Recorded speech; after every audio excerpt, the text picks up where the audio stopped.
Salut les jeunes! Aujourd'hui, je vais vous montrer comment ajuster le CCU. Première étape, version analogique.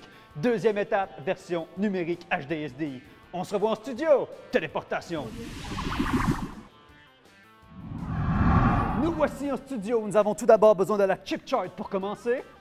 Et voici la chip chart!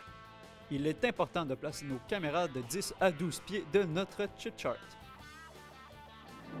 Salut les jeunes!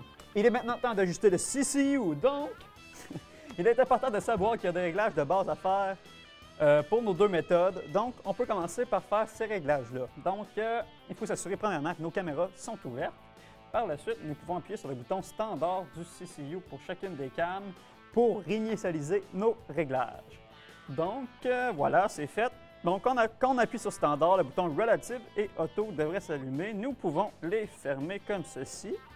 Nous devons aussi nous assurer que les boutons Panel Active et Iris MB Active sont ouverts pour ne pas avoir de problème par la suite. Nous pouvons mettre le bouton Sense au maximum et Course fermé. Nous sommes maintenant prêts à faire la première méthode. Donc, premièrement, nous devons fermer nos iris pour ajuster le Master Black. Donc, on met notre barre à peu près à la moitié du 7.5. Il ne faut pas la perdre complètement. Il ne faut pas l'avoir au complet non plus. Donc, juste à la moitié, comme ceci. On s'assure que nos caméras soient le plus identiques possible. Et voilà. Donc, par la suite, il faut ouvrir nos iris pour que le palier du haut soit le plus proche possible du 100 IRE sur nos caméras. Il faut bien faire sûr que les paliers ne s'écrasent pas. OK. Et voilà, c'est fait. Après ça, on peut faire le white balance sur nos caméras. Ça se fait vite normalement. Après ça, on peut faire le black, qui est un peu plus long, donc on peut attendre.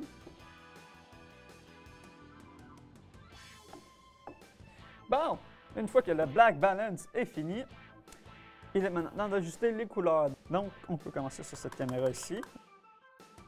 Quand on ajuste ça, il faut s'assurer que nos paliers soient les plus petits possibles. On ajuste le rouge et le bleu.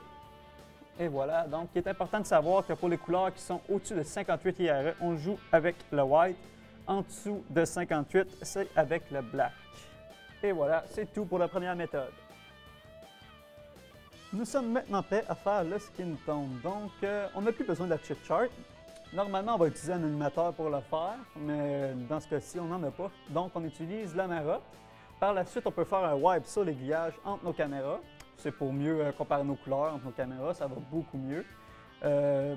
On choisit une caméra maîtresse. La caméra maîtresse, c'est la caméra qui représente le plus fidèlement la couleur de la peau. Donc, dans ce cas-ci, c'est la caméra 3 qui est le plus proche.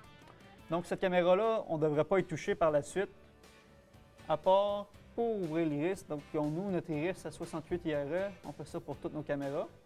C'est surtout pour les couleurs par la suite qu'on ne touche pas notre caméra maîtresse. On touche seulement aux autres caméras. Donc, on essaie de reproduire la couleur de la caméra maîtresse en jouant avec nos couleurs. Et voilà, c'est fini pour le skin tone. Nous sommes maintenant prêts à faire la deuxième méthode. Donc, premièrement, nous devons fermer nos iris pour ajouter le Master Black. Donc, il faut mettre le Master Black environ à la moitié du zéro pour voir le palier, juste la moitié du palier. On va faire sur toutes nos caméras. On s'assure que c'est le plus identique possible. Et voilà. Après ça, on peut ouvrir nos iris. C'est maintenant temps d'ajuster les iris. Donc, il faut les ouvrir juste à temps qu'ils atteignent le 700 mV sans s'écraser. Et voilà. Après ça, nous pouvons faire le white balance. Et le black balance, qui est un peu plus long que le white. Oh, et voilà, c'est fini! Bon, il est maintenant temps d'ajuster nos couleurs. Donc, nous pouvons refermer nos iris pour ajuster les noirs, les couleurs des noirs, en fait. Donc, comment ça marche avec la deuxième méthode?